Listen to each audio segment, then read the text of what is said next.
और ब्रेक के बाद एक बार फिर से स्वागत है आप सभी का। अब बात करते हैं अगली महत्वपूर्ण खबर की। दरअसल इन दिनों छात्रों का जो आंदोलन है वो जोरों शोरों से जारी है, जेनजी।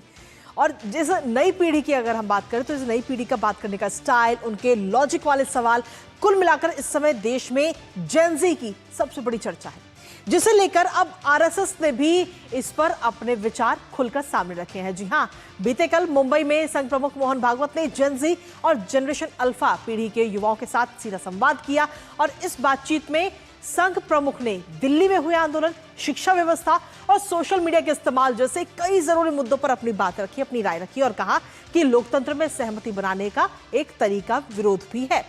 अब नई जनरेशन के साथ संवाद में क्या कुछ कहा मोहन भागवत ने, वो आपको बताएंगे। साथ ही करेंगे चर्चा अपने सहयोगी से। उससे पहले आपको दिखाते हैं छात्रों संग संवाद। तो छात्रों के साथ ये संवाद करते हुए संघ प्रमुख नजर आए, जहां उन्होंने नई पीढ़ी के सवालों के जो जवाब दिए हैं, जिसपे नई पीढ़ी जो काफी खुश हुई और कहा कि जो सवाल हमने पूछे थे बेबाकी के साथ उन सवालों के जवाब हमें मिले हैं। हर मुद्दे पर बेबाकी से राय मोहन भागवत रखते हुए नजर आए। इस दौरान उन्होंने कहा कि जेनजी राष्ट्र विरोधी नहीं है, लेकिन बातचीत जरूरी है और बातचीत से हल निकाला जा सकता है। जेनजी पर मुझे आंख मूंद कर भरोसा है, ये बात मोहन भागवत ने कही। और साथ ही जो आंदोलन है जेनजी का, उस आंदोलन के मुद्दे पर भी उन्होंने जेनजी जनरेशन का साथ दिया है। उन्होंने कहा कि सहमति बनाने का जो एक तरीका है वो विरोध भी है और भारत की शिक्षा में बहुत कुछ होना चाहिए। ये तमाम बातें वो करते हुए नजर आए। बीते कल का ये पूरा उनका संवाद रहा और इस संवाद से कहीं ना कहीं जो एक आरएसएस का मैसेज था वो भी उन्होंने दिया। अब इसके साथ ही जेनजी के साथ जो संवाद हुआ उसमें अलग अलग मुद्दों पर अपनी राय रखते हुए मोहन भागवत नजर आए हैं। सबसे पहले उन्होंने आंदोलन की बात रखी और आंदोलन को लेकर उन्होंने कहा कि आंदोलन का अर्थ जो है वो राष्ट्र विरोधी नहीं है। नई पीढ़ी हमारी पीढ़ी की तुलना में ज्यादा ईमानदार है, ये बात उनकी तरफ से कही गई है। और आंदोलन के बाद अगर बात करें हम शिक्षा की, तो शिक्षा पर उन्होंने कहा कि शिक्षा व्यवसाय नहीं है, बल्कि अनिवार्य आवश्यकता है, ये जरूरत है हर किसी की। साथ ही उन्होंने कहा कि सिर्फ सरकार नहीं बल्कि पूरे समाज की जिम्मेदारी है शिक्षा। शिक्षा के बाद में बात आती है सोशल मीडिया की। सोशल मीडिया पर उन्होंने कहा कि सकारात्मक और उपयोगी और समाज हित की सामग्री साझा करनी चाहिए। जो नई जनरेशन है उसको इन सब चीजों का ध्यान रखना चाहिए। और साथ ही नई जनरेशन को यह भी उन्होंने कहा कि विवेक विकसित होना चाहिए कि क्या सही है और क्या सही नहीं है, क्या चीज सोशल मीडिया पे शेयर करें और क्या शेयर ना करें। इसके साथ ही रोल मॉडल और राष्ट्रीय दृष्टिकोण पर उन्होंने कहा कि संघर्ष की स्थिति में अपनी सरकार का साथ देना चाहिए नई पीढ़ी को। एलजीबीटी समुदाय के लोग भी हमारे समाज का ही हिस्सा है। एलजीबीटी और विवाह के मुद्दे पर उन्होंने कहा और कहा कि विवाह का उद्देश्य उत्तम संतति का निर्माण और सुदृढ़ समाज की रचना करना है। अब इस दौरान नई पीढ़ी और मौजूदा पीढ़ी से ज्यादा ईमानदार है, ज्यादा समझदार है, इसको लेकर के मोहन भागवत ने क्या कुछ कहा है आपको सुनाते हैं।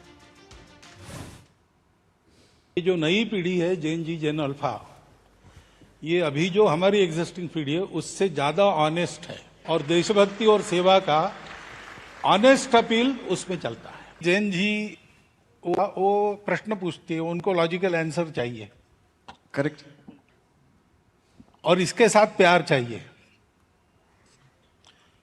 प्यार है तो ये आंसर दे सकते हैं। डेमोक्रेसी में ये तरीका है। अंग्रेजी में डिबेट कहते हैं, लेकिन हमारे यहाँ शब्द है शास्त्रार्थ। उसमें वाद और प्रतिवाद नहीं होता है, उसमें पूर्व पक्ष उत्तर पक्ष होता है। तो हम सब पहलुओं को देखते हैं और हर एक का अपना अपना देखने का नजरिया है, तो एक नया डायमेंशन ध्यान में आता है हर सब्जेक्ट का। तो we get so many opinions, even contrary opinions, that together form the total view of the truth.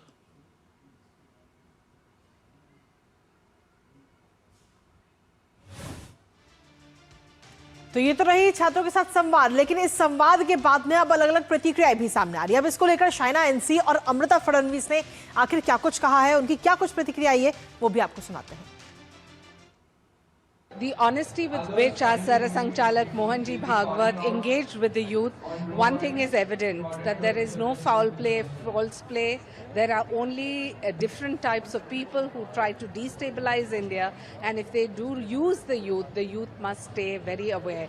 All the positive messages he gave, there was no negative connotation, and I'm glad this inspiration will go a long way, because the youth of India is not the future, it is the present, and we're proud of them.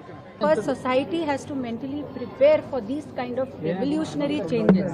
Once हम prepared है as a society and there is a law or policies within the society कि अगर ऐसा institution आता है सामने तो उसको वो कैसा रहेगा, उसके अंदरूनी laws क्या रहेंगे in case of some turmoil or disruption, तो वो सब पहले जगह पे आए, फिर आगे की सोचे. That will be better for the society. और इसी पर ताजा अपडेट के लिए सीधा रुक करते हैं, हमारे साथ हमारे सहयोगी शिशिर जुड़ गए हैं। शिशिर, क्या कुछ ताजा अपडेट आपके पास में, क्योंकि बीते कल जब ये संवाद हुआ जनरेशन जेड के साथ और जनरेशन अल्फा के साथ में, तो कई सारे मुद्दों का जिक्र किया, कई सारे सवाल उनसे पूछे गए और उन सभी सवालों का हर मुद्दे का बेबाकी से जवाब देते हुए मोहन भागवत नजर आए, और जिससे जो जनरेशन जेड और जनरेशन अल्फा काफी खुश भी नजर आई। शिशिर, संक्षेप में आपसे जानना चाहेंगे।